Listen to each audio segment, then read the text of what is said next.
Irmãos, bom dia, ótimo que vocês estão aqui hoje, bom poder ter esse momento com vocês. E eu gostaria de aproveitar esse momento para nós orarmos primeiro e depois nós vamos meditar um pouquinho, estudar um pouco mais. Só para realmente afirmar para vocês o que é meu propósito hoje. Semana passada nós fizemos uma conclusão do nosso estudo na escatologia dos evangelhos e das cartas. Eu tive até o interesse de fazer realmente uma cronologia mostrando para vocês as ações de Deus na história, e hoje eu quero cumprir aquilo que prometi na semana passada.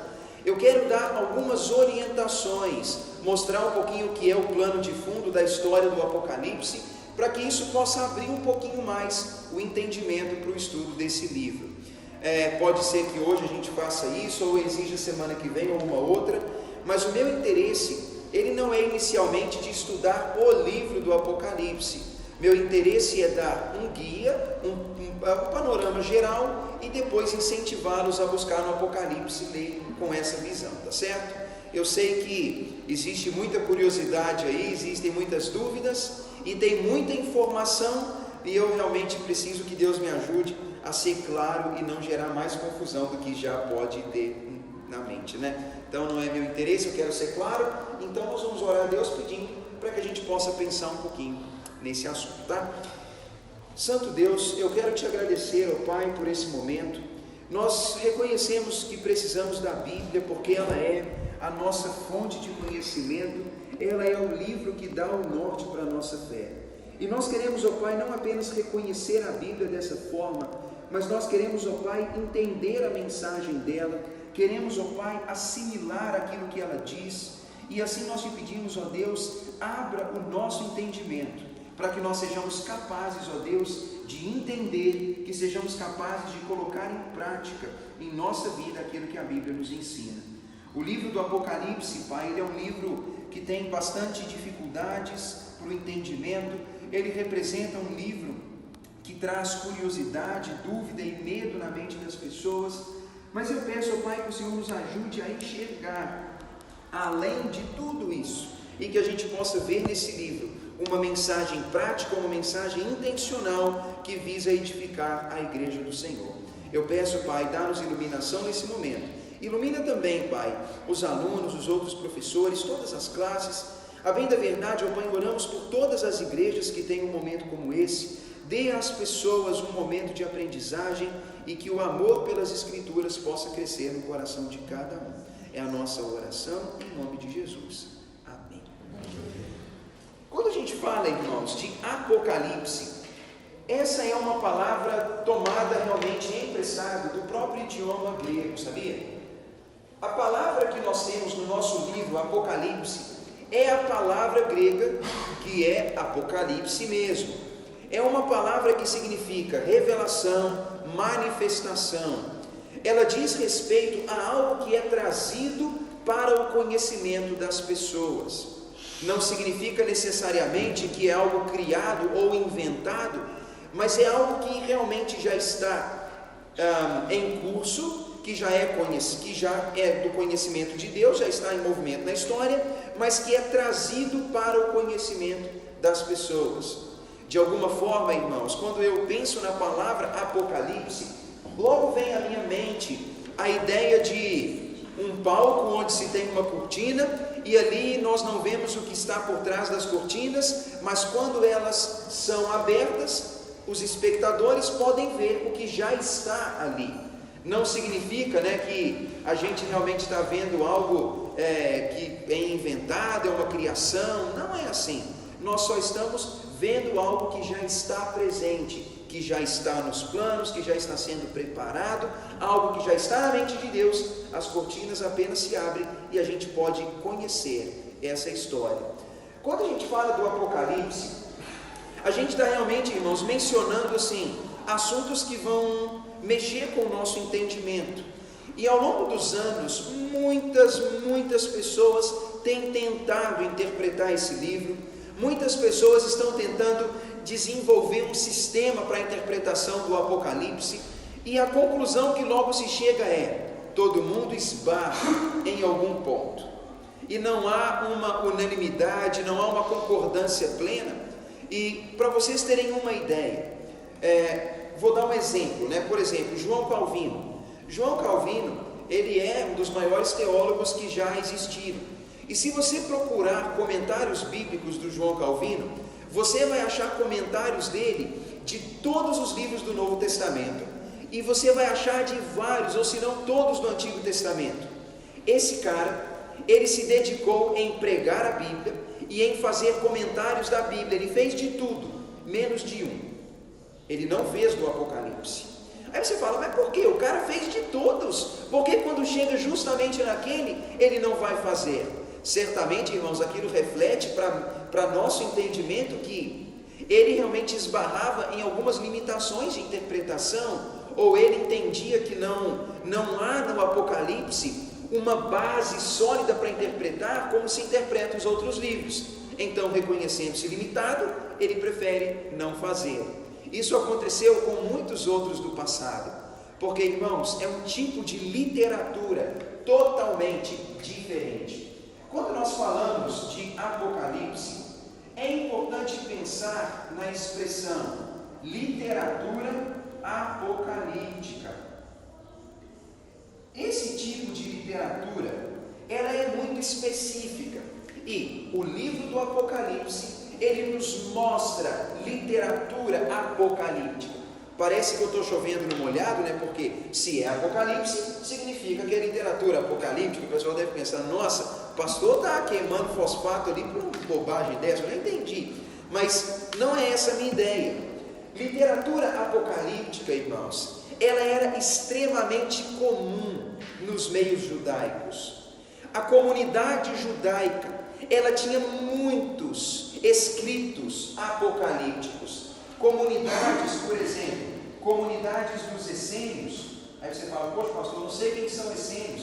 Eram estudiosos que viviam nos desertos, especialmente a comunidade de Qumran, perto do Mar Morto, onde foram descobertos os manuscritos do Mar Morto, de Qumran. Eles tinham muito desse tipo de literatura entre eles. Os judeus, eles tinham muita literatura desse tipo, e especialmente nos 200 últimos anos antes de Cristo, várias literaturas desse tipo começaram a surgir no meio da comunidade de Israel. Há quem diga que a literatura apocalíptica para a comunidade dos judeus, ela era uma espécie de tratados de tempos difíceis. Quando eu vi essa expressão, eu gostei dela, porque fala que eram tratados de tempos difíceis. Quem fala isso é um homem que chama George Led.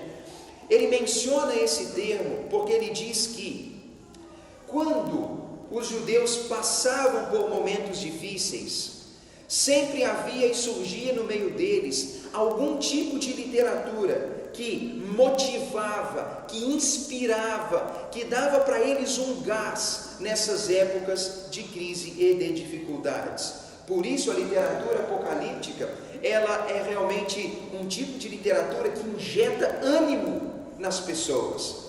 Mas alguém diz, poxa pastor, pode ser que isso era assim no passado, mas quando eu leio Apocalipse hoje, não injeta ânimo em mim. Isso me dá medo, dúvida, confusão. Eu não tenho nem ideia, né, do que é isso. Mas irmãos, na prática, é importante nós pensarmos que essa literatura, ela tem uma finalidade de trazer encorajamento. E só para vocês entenderem, literatura apocalíptica, ela realmente está presente no livro de Ezequiel, no livro de Daniel, no livro de Zacarias. São livros bíblicos que trazem esse tipo de literatura. Não, entenda o que vou dizer. Quando você pensar em literatura apocalíptica, a palavra visão, ela normalmente surge para o entendimento. É uma literatura onde há relatos de visões. Não é exclusivamente isso, mas é parte desse tipo de literatura. E quando nós lemos o livro de Ezequiel, há muitas visões. Já começa o livro com visão. Quando a gente vê Zacarias, há muitas visões. Daniel, mesma coisa. E o próprio livro do Apocalipse, ele é quase todo fruto de visões. Então, irmãos, a literatura apocalíptica é a literatura básica do livro do Apocalipse. O que você precisa entender com isso? Quando João escreve o Apocalipse, essa não era uma coisa tão estranha para nós, para eles quanto é para nós. Quando eu leio o Apocalipse, olhando a minha Bíblia, especialmente o Novo Testamento, a impressão que eu tenho é, nossa, o Apocalipse é diferente de tudo, não é? Ele tem símbolos que eu não entendo, ele tem uma série de linguagens que são de difícil compreensão. Então, para nós parece assim que é um negócio fora do comum. Mas a comunidade que recebeu esse livro, eles estavam acostumados com isso. Naquele mesmo período, houveram outros escritos apocalípticos que são considerados indignos de estar no conjunto bíblico. Tem Apocalipse de Pedro, Epístola de Barnabé, livros que têm nomes de personagens bíblicos, mas que não são considerados livros inspirados por Deus e pelo Espírito Santo. Então, irmãos, quando eu menciono essa palavra, eu quero dizer que o livro do Apocalipse, quando foi enviado para a igreja, ele não era tão estranho para eles quanto é para nós, porque a literatura dele já era conhecida pelas pessoas daquela época. Bem, já mencionei o tipo de literatura. Quando nós pensamos, irmãos, em data, quando nós pensamos em ocasião, e quando nós pensamos mesmo em autor, aqui a gente começa a ter realmente assim, uma compreensão maior da carta. O livro, ele é um livro que tem um autor já especificado. O próprio João, ele diz que ele é o escritor do livro, ele é o homem que teve a revelação. Então, é quase unanimidade, e realmente não há muita dúvida de que João, o apóstolo, é o escritor desse livro. Mas a ocasião é realmente bastante interessante. Quer ver? Vou mostrar para vocês uma coisa. Observem uma coisa que vou ler aqui. Bem, só para vocês entenderem um pouco do contexto desse cenário onde o livro é escrito. Contexto, digo assim, antes do ano 60, só para antes de falar do ano 60, né? Deixa eu mencionar, a data, irmãos, é provavelmente em torno dos anos 90, depois do nascimento de Cristo, tá? Vamos pensar no ano 90, por aí. Antes do ano 60, o apóstolo Paulo e outros, eles desfrutavam de uma certa neutralidade benevolente. Eles até tinham uma proteção por parte do império na evangelização das províncias romanas. E a igreja, irmãos, ela teve um momento de certa paz durante um tempo.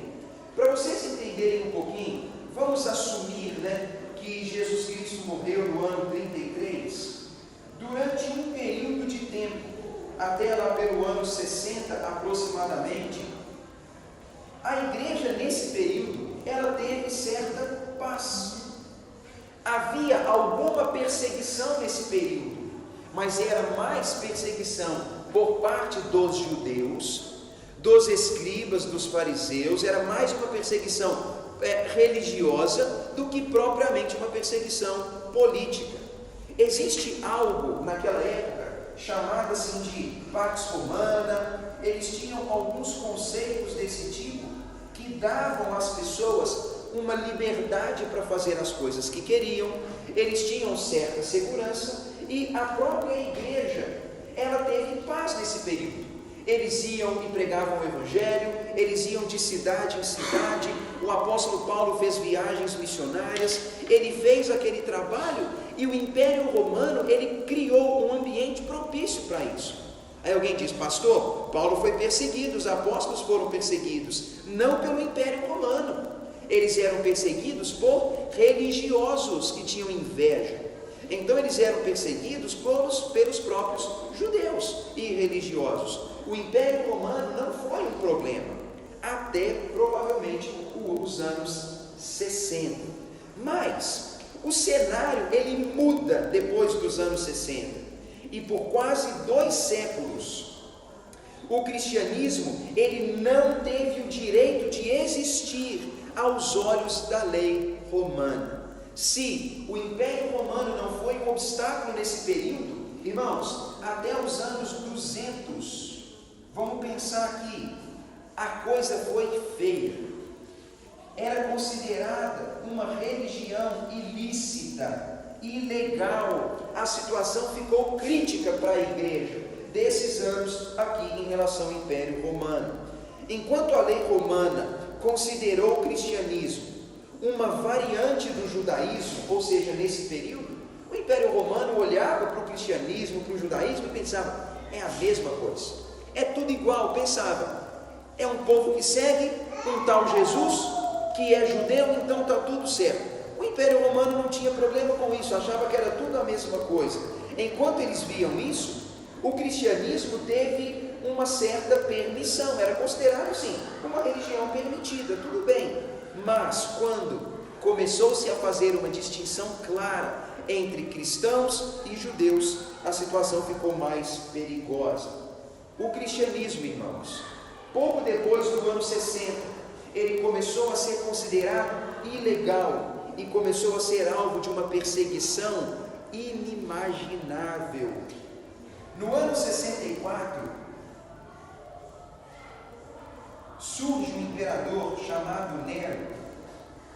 Nero, irmãos, ele começa a aplicar uma espécie de perseguição aos cristãos que vai além da nossa compreensão. O personagem Nero, ele era louco, ele era completamente depravado e maluco.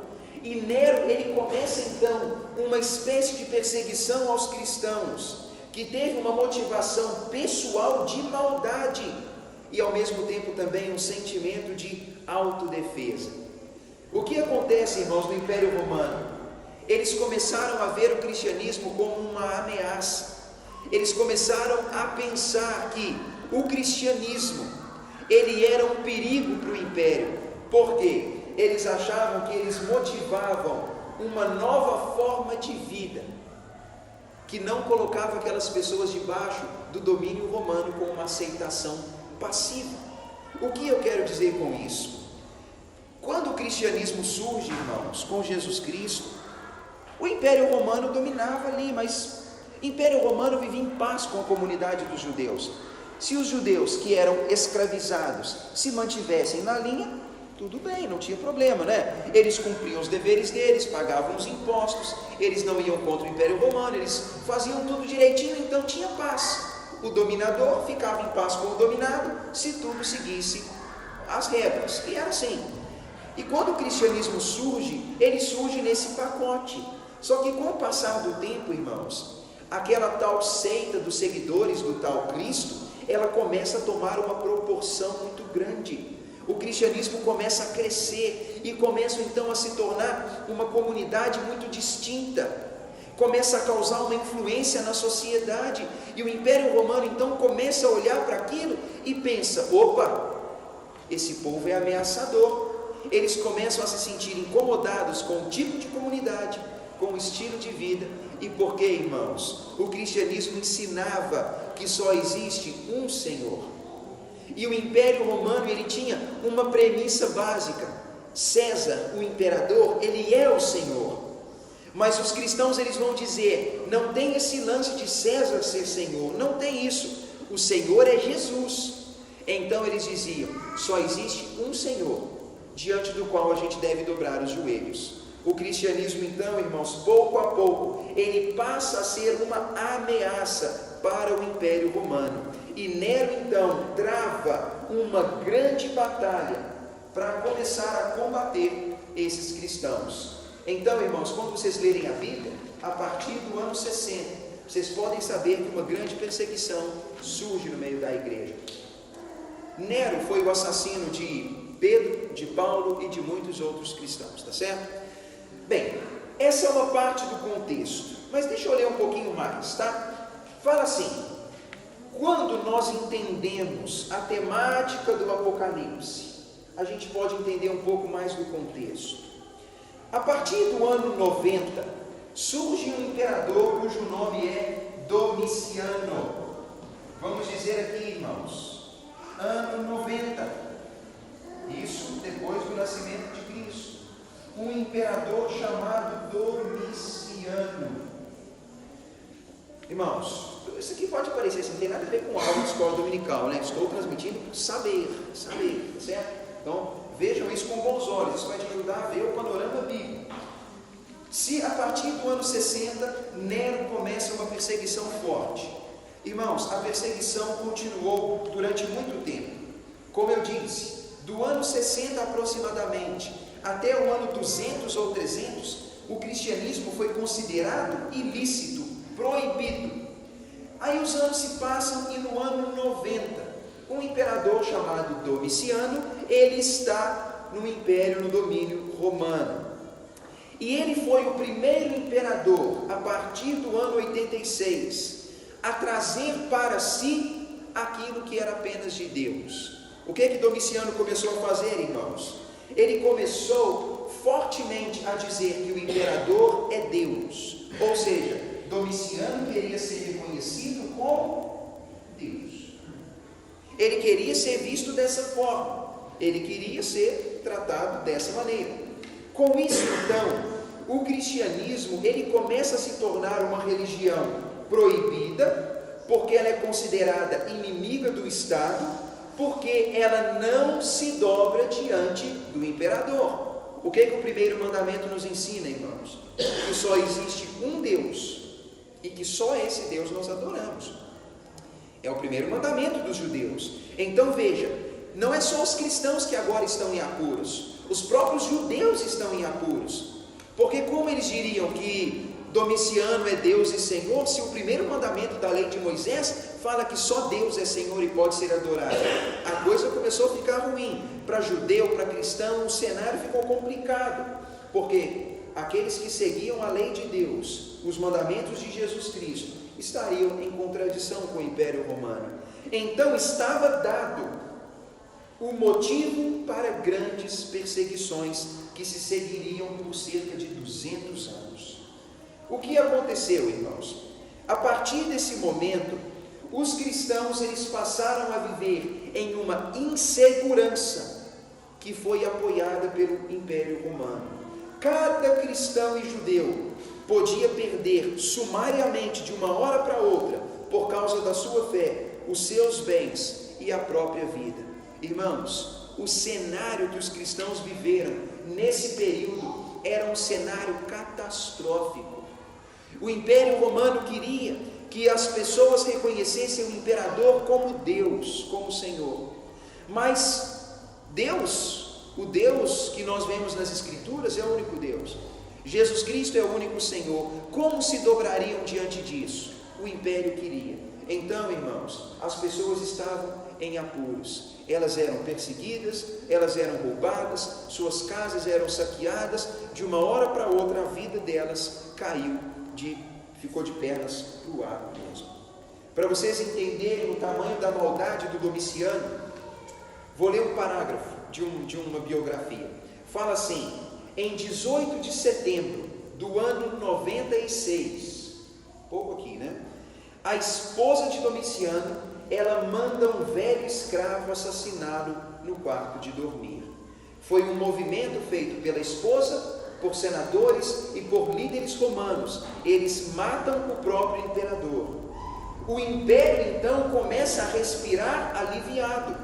O Senado decidiu maldizer solenemente a memória de Domiciano, excluir o seu nome de todos os escritos honoríficos, bem como destruir suas estátuas e seus altares. A posteridade chamava Domiciano de cão sanguinário, chamava ele de besta do inferno, que permanece em sua caverna, lambendo sangue. Falavam dele como um arrogante, um homem que tinha um semblante cruel e malvado.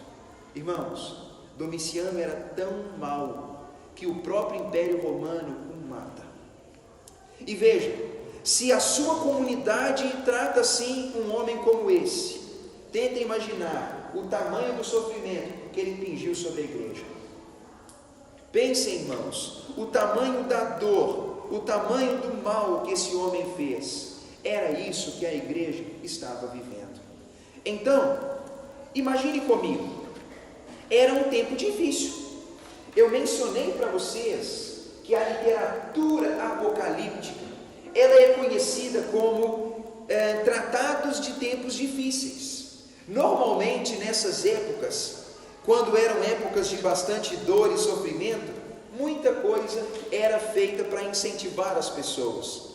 Um elemento básico, irmãos, do gênero apocalíptico é o pessimismo quanto ao presente, associado à promessa de uma restauração no futuro, porque alguém soberano está no controle. Quando nós pensamos na literatura apocalíptica, ela é uma literatura que entende que há um pessimismo sobre o tempo presente. Vamos ser sinceros, irmãos.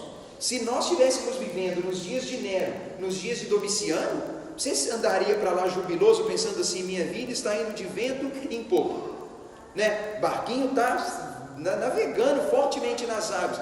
Você ia se sentir assim: nossa, hiper seguro, hiper tranquilo, hiper bem sucedido, irmãos? Não, os tempos eram difíceis, os tempos presentes eram pessimistas. E o que acontece naqueles momentos? Eram momentos em que a igreja, ela era revigorada, ela era incentivada a permanecer, apesar desses problemas.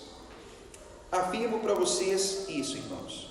O livro do Apocalipse, ou como pode ser chamado, o livro do triunfo de Cristo, ele foi escrito e enviado para igrejas da Ásia, em um dado momento, entre os anos 60 e 90, para encorajar os membros das igrejas, bem como os cristãos de todos os lugares, com a certeza de que, apesar de todas as forças reunidas contra eles, a vitória era deles, se permanecessem leais a Cristo. O livro do Apocalipse, irmãos, ele é para nós o livro do triunfo de Cristo. Ele narra a história vitoriosa de Jesus. E é um livro escrito dessa forma, para encorajar a igreja, mostrando que mesmo que tudo em volta parece ruim, a vitória é daqueles que estão em Cristo, se eles forem leais até o fim. Foi para isso, irmãos, que o Apocalipse foi escrito. O Apocalipse, irmãos, ele tem essa finalidade. E o que eu afirmo para vocês? Essa é a maneira de ler o livro do Apocalipse. O Apocalipse não pode ser lido como um livro assim, do mistério, né? Tipo, igual uma coisa de filme. Ele não é para ser lido como algo fora do contexto e do cenário. Irmãos, todos os livros bíblicos, tudo o que Deus fez, está contido em um contexto. Tudo é escrito em um contexto. Por exemplo, se eu decido mandar uma carta ou uma mensagem para você, eu fui motivado por alguma coisa, houve um contexto para eu mandar. Eu preciso resolver um problema, lá do meu carro, vou procurar o Fernandão. Eu fui motivado por um contexto, tem uma necessidade, uma razão. E assim é, irmãos, no livro bíblico. A gente quando a gente vai ler a Bíblia, nada é escrito por acaso, assim, tipo, surgiu o livro do Apocalipse, ele é um livro que brotou do nada, escrito para um período do futuro que não tem nada a ver, e aquele livro é um mistério, irmãos. Quando o livro foi escrito, ele foi levado, aquela carta, ela foi entregue para a igreja. A pergunta é, se o Apocalipse não tivesse uma relevância para as pessoas que estavam sofrendo no domínio de Domiciano, para que aquela carta teria sido escrita e enviada, irmãos? Imagina isso. O que o povo precisava não era de confusão, não era de dúvida. Eles precisavam, irmãos, de encorajamento. E foi por isso que o Apocalipse foi escrito, para encorajar. Aí pergunto para vocês, será que nos sentimos encorajados com o livro do Apocalipse? É o que deveria acontecer. O autor do Apocalipse, irmãos, ele se preocupa em lembrar os leitores que estão sobrecarregados por lutas e dores, que ainda que a perseguição continue, a vitória final está garantida. E a única forma de resistir aos ataques dos inimigos era a confissão fiel da fé, o sofrimento e, mesmo se necessário, a própria morte. Mas isso, irmãos, não é tão difícil quando nós pensamos que somos discípulos de um líder que venceu a batalha decisiva. Jesus Cristo e não César é aquele a quem todo o poder foi dado. Jesus e não César é o Senhor da história. E dessa soberania de Jesus e triunfo, os seus fiéis seguidores já compartilham no tempo presente e vão compartilhar de forma total no futuro. O livro do Apocalipse, irmãos, ele tem a preocupação de mostrar para nós que estamos seguindo um Jesus vitorioso. Jesus Cristo, ele venceu naquela cruz. Ele é Senhor. Por mais que possa parecer que Nero é o Senhor e que é um Senhor mau, maligno, por mais que pudesse parecer que Domiciano era um Senhor mau e maligno e que eles controlam tudo, o livro do Apocalipse ele tem a preocupação de dizer assim: Jesus Cristo, ele é o Senhor. E ele já venceu e vai vencer em caráter definitivo em um dado momento. E igreja, mesmo que você esteja sofrendo, a sua vitória ela já está consumada, garantida, ela já está autorizada e autenticada por Deus, se você se mantiver fiel. E meus irmãos, esse é o livro do Apocalipse, lido dessa forma, entendido dessa forma, um livro para encorajar e para dizer: Cristo venceu, permaneça fiel e você também será vitorioso. Bem, esse, irmãos, é o propósito. Falei de data, ocasião, autor, e eu menciono o propósito. E sabe, irmãos, o propósito do livro, ele concorda fortemente com outros livros da Bíblia. Porque, como eu mencionei, a perseguição que os cristãos vinham sofrendo, ela já era uma perseguição antiga. E quando nós lemos na nossa Bíblia, vamos fazer o seguinte, vamos fazer um pequeno caminho em 4 passagens. Abra sua Bíblia primeiro em João, capítulo 16. João 16.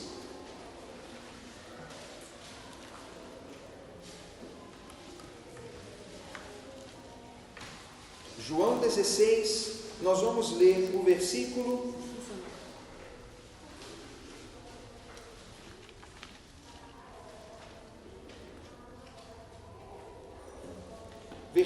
32.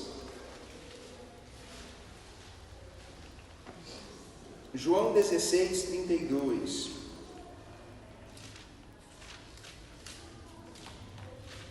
A palavra de Deus aqui diz assim: eis que vem a hora, e já é chegada, em que sereis dispersos, cada um para a sua casa, e me deixareis só. Contudo, não estou só, porque o Pai está comigo. Estas coisas vos tenho dito para que tenhais paz em mim. No mundo passais por aflições, mas tende bom ânimo, eu venci o mundo. João, que escreveu o Apocalipse, faz essa mesma menção no seu Evangelho. Uma mensagem de que servimos a um Senhor que é vitorioso, que já é vencedor. Vá agora para 1 João, capítulo 5. Vamos para o finalzinho da nossa Bíblia e vamos ver outra coisa que João diz, no capítulo 5, versículo 4. 1 João 5, versículo 4.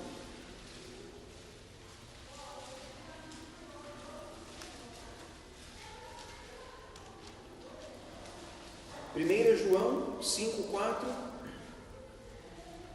A palavra de Deus, ela diz assim. Bem, vamos ler o versículo 3. Diz: porque este é o amor de Deus, que guardemos os seus mandamentos. E ora, os mandamentos de Deus não são penosos, porque todo o que é nascido de Deus vence o mundo. E esta é a vitória que vence o mundo. Qual é, irmãos? É a fé. Quem é o que vence o mundo, senão aquele que tem fé, aquele que crê que Jesus é o Filho de Deus? Veja, irmãos, João insiste nessa mesma temática. O cristão, ele passa por lutas, mas a fé é o meio pelo qual o cristão vence as suas batalhas e as oposições do próprio mundo. Volta poucas páginas para 1 Pedro, capítulo 2, e vá ao versículo 15. Você vai voltar 4 ou 5 páginas, 1 Pedro, capítulo 2, ao versículo 15. Bem, vamos começar no 13, tá bom? 1 Pedro 2,13. A palavra diz assim: sujeitai-vos a toda instituição humana, por causa do Senhor, quer seja o rei como soberano, quer as autoridades como enviadas por ele, tanto para castigo dos malfeitores, como para louvor dos que praticam o bem. Porque esta é a vontade de Deus, que praticando o bem, façais emudecer a ignorância dos insensatos. Olha, irmãos, como é curiosa essa passagem. O apóstolo Pedro diz: olha, vocês não devem ser homens rebeldes, não devem lutar contra as autoridades, não devem lutar contra os reis, certamente não devem lutar contra os imperadores. Vocês precisam ser pessoas obedientes por causa de Deus. Irmãos, não pode haver cristão rebelde. Por mais que um governo humano seja corrupto, eu me submeto a um governo humano por causa de Deus, não por causa dele, em primeira análise. Então, o que Pedro ensina? A obediência e o respeito. E ele fala: ao invés de ser um povo rebelde, a arma que vocês têm para vencer os problemas do mundo é a obediência. João disse que a fé é a nossa ferramenta de vencer, e Pedro vai dizer que é a prática do bem que silencia os homens maus. Vá ao capítulo 4 de Pedro e veja o versículo 15, do 14. Do versículo 14 ao 15. Diz assim: se pelo nome de Cristo sois injuriados, bem-aventurados sois, porque sobre vós repousa o Espírito da glória e de Deus. Não sofra, porém, nenhum de vós como assassino, ou ladrão, ou malfeitor, ou como quem se intromete em negócios de outra pessoa. Mas, se sofrer como cristão, não se envergonhe disso, antes glorifique a Deus com esse nome. Irmãos, olha como é interessante. O cristão, ele é encorajado a encontrar alegria em meio ao sofrimento. A fé deveria ser a arma do cristão, a prática do bem e a própria alegria no sofrimento. E João explica, o Pedro explica um pouco mais. Veja o versículo 12, irmãos. Voltem um pouquinho nos versículos e vejam o 12. Diz assim: amados, não estranhem esse fogo ardente entre vós, que surge para provar-vos, como se alguma coisa extraordinária vos estivesse acontecendo. Muito pelo contrário, alegrai-vos na medida em que sois participantes dos sofrimentos de Cristo, para que também na revelação da sua glória vos alegreis grandemente. Vejam, irmãos, Pedro vai convidar os cristãos a uma alegria em meio ao sofrimento. Mas vejam, esse cenário, ele não é entendido por mim, ele não é entendido por vocês, irmãos. Não é verdade? A gente não sabe o que é sofrer por Cristo. Não existe um fogo ardente provando cada um de nós aqui. Pelo contrário, o nosso cenário é um cenário de passividade, tolerância, incentivo. Existe até um certo status interessante em ir para a igreja. Pode ser que os vizinhos, por mais que não admitam, estão dizendo assim: olha lá, que família exemplar, lá, o povo levantou e foi para a igreja. Não ficou vendo Fórmula 1 não, o povo foi para a igreja mesmo. Não é assim? E o povo está lá, e o povo admira, fala: minha família devia ser assim. Não tem uma coisa assim meio que incentivada nos bastidores? Mas, irmãos, para nós é assim. Para o povo que vivia nessa época, diz não tinha igreja, não tinha um templo para ir, mas o cenário que eles viviam era um cenário de plena perseguição. E não era perseguição no sentido de oposição, no sentido de crítica, irmãos, era morte, era assassinato, era ser saqueado dos bens, era a entrega da própria vida. Então, para vocês entenderem isso que diz. Posso depois dar mais detalhes na próxima aula, mas o cenário é esse, irmãos. O livro do Apocalipse, ele foi escrito em uma linguagem que o povo já entendia bem. Quando eu falo que entendia bem, irmãos, não estou dizendo que eles entendiam claramente os símbolos, tá? Não estou dizendo que eles liam aquilo e falavam, opa, entendi tudo. Claro que não, né? O livro do Apocalipse tem muitos símbolos difíceis, mas quando eles recebiam aquelas cartas, eles não se sentiam como que vítimas assim, de um trote, né? Do tipo, poxa, mandaram uma carta cheia de símbolo que eu não entendo nada. Não, eles estavam acostumados, porque era uma literatura já costumeira entre eles. Esse livro foi escrito por João entre os anos 60 e 90 e foi escrito em um contexto de forte perseguição. O livro foi escrito para encorajar a igreja. Irmãos, um detalhe importante: o livro visa encorajar os cristãos, e já que o livro visa encorajar, muitas das coisas daquele momento foram tomadas emprestadas da época. Veja o que vou dizer.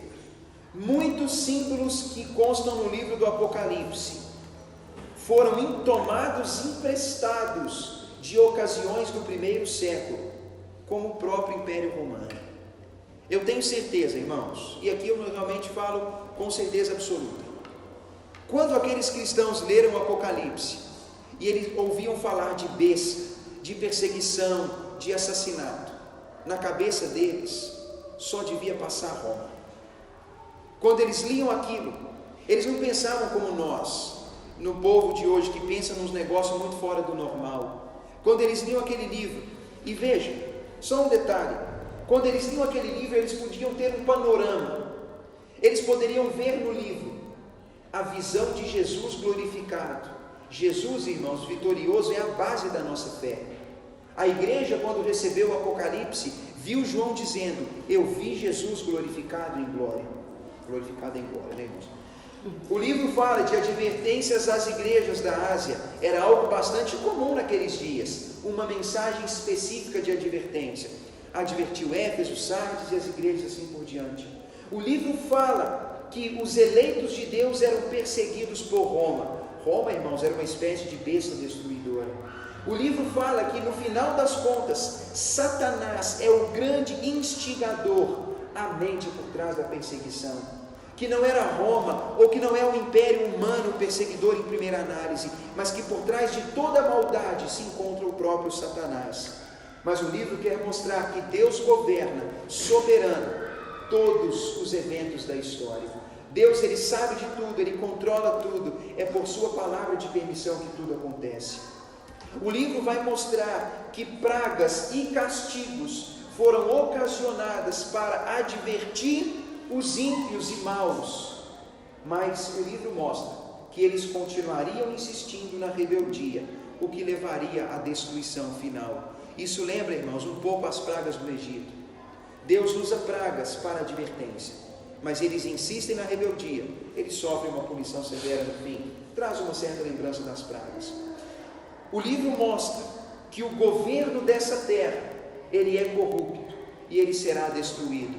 Certamente quando eles ouviram isso, eles pensaram, Roma é esse governo mau, ela será destruída. E o livro mostra que Cristo reina para sempre com seus discípulos. Era a mensagem de encorajamento. Tem essa besta perseguidora, Satanás está por trás de tudo isso, muitas calamidades nós sofremos, mas Deus governa tudo, e no final Jesus Cristo reina. Eu disse isso, alguém pode pensar, então pastor, quer dizer que o livro só fala de coisas para o passado? Irmãos, não creio que fala só para o passado. Eu entendo plenamente que aquele livro teve um contexto, e o contexto foi forte o suficiente para encorajar aqueles cristãos, mas o que aquele livro narra, irmãos, é a história de maneira geral, e eu vejo que o cenário que aqueles cristãos experimentaram, ele mostra a continuidade também da história humana, e que nós estamos olhando para trás e vendo que Nero podia ser visto como um anticristo, Domiciano poderia ser visto como um anticristo, mas nós estamos aguardando uma outra figura, mais maligna ainda. Mas o que eu quero mostrar, irmãos, é que quando nós lemos o Apocalipse, ele tem um contexto imediato, que serviu para aqueles cristãos, ao mesmo tempo que ele mostra eventos que ainda vão acontecer.